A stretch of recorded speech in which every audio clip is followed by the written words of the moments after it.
Hey guys, it's Greg from East Coast Eyes, and today I'm back with another awesome episode of Monday Mashup. So like I said last week, this series is new and improved, and we're talking about all kinds of stuff today and a lot of cool updates with the company, and so stay tuned. It's going to be a great episode.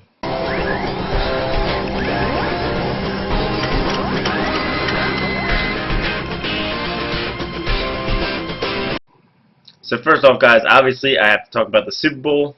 Yesterday, the Ravens played the 49ers in the Super Bowl, and luckily the Ravens won. I'll link some highlights for you on the screen so you can check them out if you weren't able to catch the game.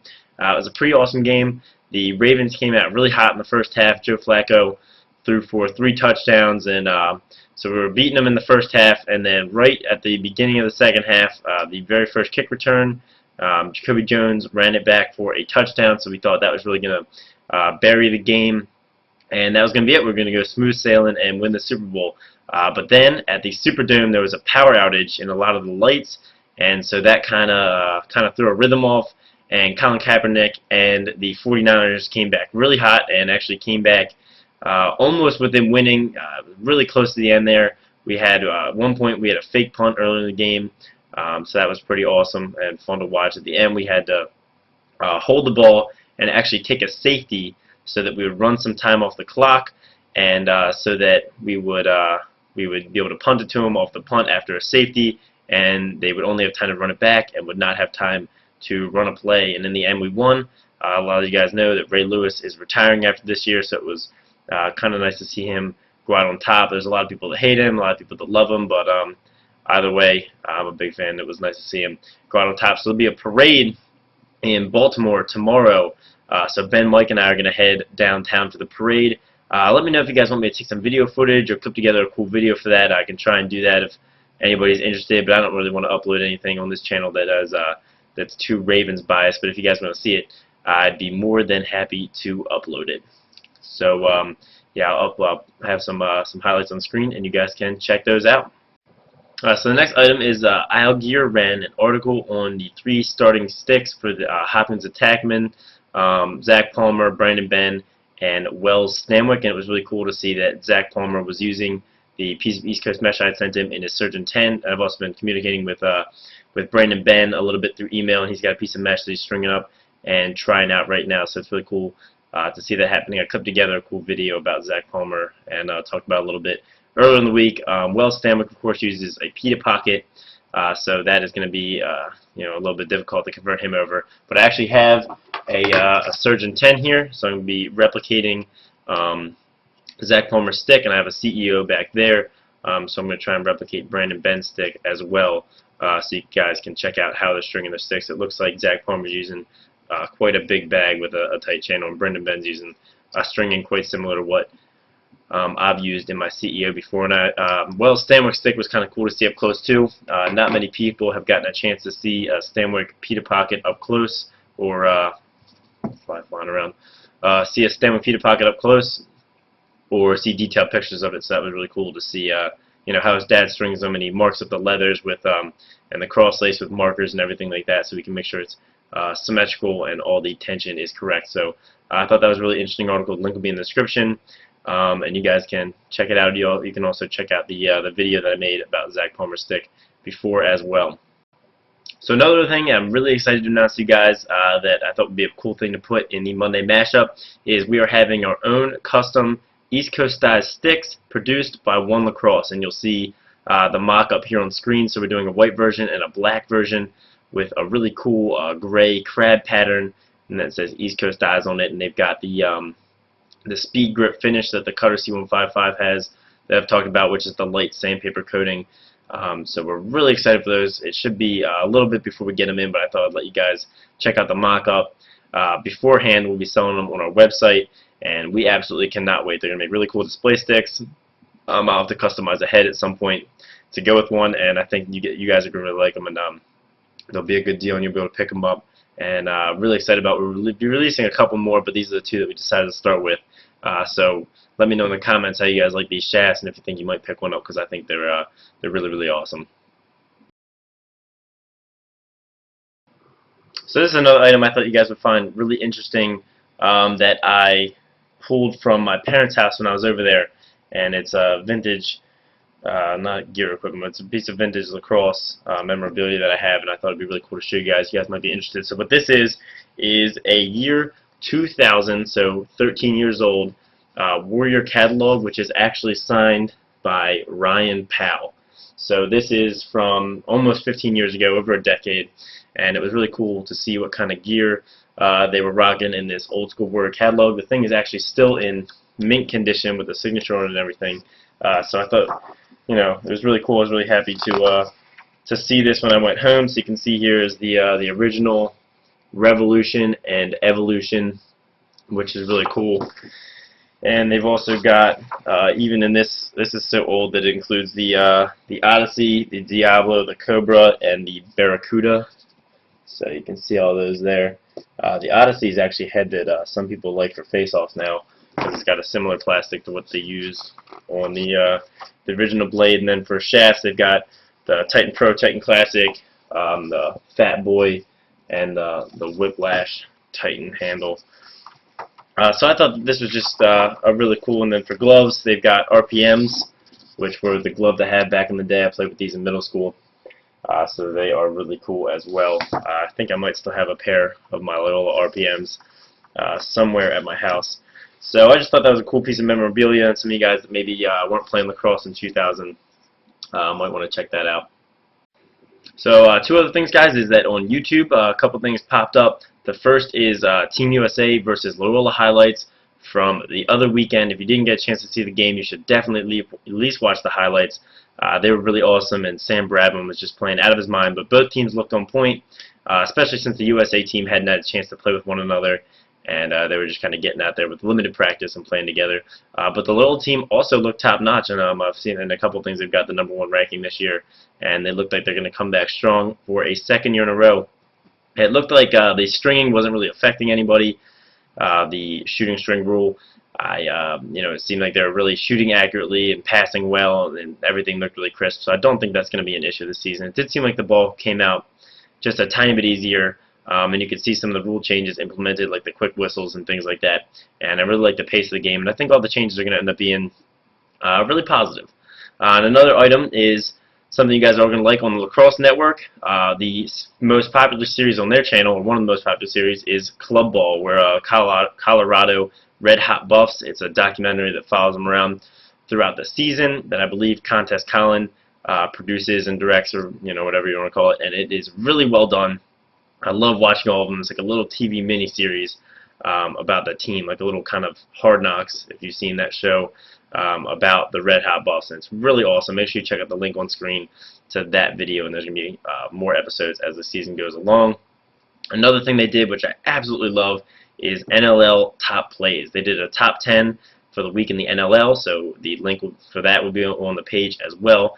Definitely go check them out. The NLL always has a lot of sick plays, behind the backs, between the legs, all kinds of stuff, crazy moves on that tiny little goal with that huge goalie. So definitely going to make sure check both those out and subscribe to the Lacrosse Network while you're there, because they're going to have the NLL all season long. And the final thing, guys, is that I saw on Bro Bible this week that the Entourage movie has been given the green light. I'm a huge Entourage fan. It's an HBO series, and I thought some of you guys might be Entourage fans as well. They ended with 8 seasons, and with plans for a movie in the works to wrap it up, and that movie has gotten the green light. I'm not sure when the release date's going to be yet, but it is coming, and I'm really excited. I can't wait, and I hope some of you guys are Entourage fans too. If you're not, you can still get into the series. I can crush a season of Entourage in like 2 days, so you could definitely crank through it before the movie comes out, so definitely go check it out. So really excited for that to be coming out. So now we're going to get into the gear drops from the last week. Again, these pictures are not mine. I didn't take them. I pulled them off of blogs such as Lacrosse Playground, Lax All-Stars, Isle Gear, and 412 Lax, as well as some Facebook pages. So make sure you guys check all those out for more gear and lacrosse articles and everything like that. They will provide really nice content. So first, we've got the Hopkins full kits. You guys have seen some of the gloves. Their STX Shadows have been released, and now also their Nike jerseys. They're rocking 3 different jerseys. They've got a white with Columbia blue, a Columbia blue with black, and a black with Columbia blue. And it's always Really nice to see the full kit all together. You had seen all the custom gloves last week, and 412 Lax presented a really interesting question, and that is, would you rather have really custom, really flashy gloves, or simpler gloves that complement the whole kit together and really tie the whole thing in? And for me, it's all about the whole look when you strap on the gloves and the jersey and everything all together. You want it to look connected, and I feel that the Hopkins kits really do that this year, and I'm really excited to see the whole thing. And maybe they'll do something really cool like the heritage uniforms and helmets that they did last year, because that was really interesting. The next thing is Warrior was dropping a whole bunch of stuff this last week. They dropped another pair of Loyola gloves, which are primarily gray with white accents. They're King 4s, and they've got the Kelly green in there. And I really like the look of these. I like their gray and Kelly color scheme, and I think they're going to go very well as well. In the same vein, Warrior dropped a new glove for Denver. They're using, I think, the MD4s, and I'm not a huge fan of them. I would have rather have seen them in Kings or Regulators like they had last year. I know no one likes to use the same gloves they had last year, but I'm just not a big fan of the look of these. They might be really comfortable. I don't know. They're mostly gold with the white cuff accent. But another thing I really like from Denver is their cleats. And this picture, this picture came off 412 Lax, and Warriors dropping some custom cleats this year. These have the mountains on them with the blue and the yellow and the red on the inside. They look absolutely sick. The custom cleats are really another level. Usually Nike teams get some colored shoes, some custom colors, like Syracuse had those custom Volt and orange ones. But these are really custom with the printing, so that really makes a huge difference. Michigan also had a couple gloves drop. Nothing too special here, but I really like them. It's a classic colorway with the navy and athletic gold. Flies still flying around. So they look really good.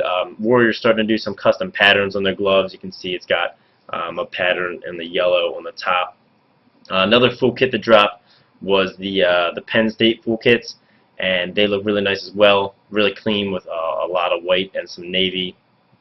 The helmets are really nice with just a decal on the white. They're rocking what appear to be the Brian Defs. Defs are gloves that I wore when I was in college pretty early, and they brought them back and revamped them for another run. I really like it. It's a classic look. They didn't mess with it too much, didn't try and update it too much, but it turned out really nice. And another school that dropped some full kits, it's a Warrior school, is Salisbury. And these things are wow. They really went all out. As you guys know, Salisbury is always one of the powerhouses in Division III. And so they went with some checkerboard, a whole lot of yellow, a whole lot of the maroon or crimson color, and they look absolutely sweet. They got King 4s, the matte helmets. The whole thing is going to look crazy together. A lot of color, not a lot of white. Looks really, really nice. And finally, Under Armour dropped a couple pairs of gloves. I know last year Maryland had sent their gloves back. They were a newly Under Armour sponsored team, and they ended up using the K-Team 2s because the Under Armour gloves, I'm not sure what the problem was. They didn't provide enough protection. It seems like they went back and tried again. They're actually sponsoring Towson this year as well, and I think also UMBC, so a bunch of Baltimore, Maryland teams. And so they're going a little more custom with the gloves and printing some patterns on them, kind of like what Maverick is doing with their gloves. So again, guys, I hope you guys enjoyed all the gear. Make sure to go and check out all the blogs. I'll have all kinds of links in the description to all these articles. Alright guys, so now it's time for the mashup of the videos from the last week. In case you missed any, they'll all be linked on screen, and you can check them out. So we had Road to the Season episode 2 about weight and strength training. Many people liked that episode. A lot of people requested for me to do one specifically, more specifically about weightlifting, diet, and putting on some mass, so I might do that as well. Then we had a live stringing of a Nike Lakota, where I string up a new one for my game stick. Here it is right here. It's a black Lakota with black to white East Coast mesh and some Volt strings. I've actually started to coach now, youth league in my area, and I brought this stick along with me. So I coached on the first day, and I think a lot of the kids were checking it out and really liking it. So I plan to put together a couple more sticks to coach with as well. I love coaching. I'm really excited to start the season. Then we had the Volt Lacrosse head die tutorial. My Volt Blade Pro is back there from that. Then we had that video I made about Zach Palmer. Definitely check that out if you haven't seen it. It got almost 5,000 views in the last week, and it is awesome. This is the first video I edited with my new, got new software that'll really help me edit videos a little bit better. I'm self-taught. I'm an accountant. I didn't learn any of this stuff, so I'm trying to teach myself how to do it. Then a tutorial for an Edge X with a mid pocket, and finally Sunday Fun Day, we were giving away Black to Carolina mesh kit. You have to guess Mike, my, and Ben combined weight. So go click on that video and comment to be entered. So that's everything, guys. I hope you really enjoyed the episode. I do put some work into editing these, so if you would throw the video a like, it really helps the video get noticed. I would really appreciate it. Subscribe to my channel for daily lacrosse videos, and have a great day, guys.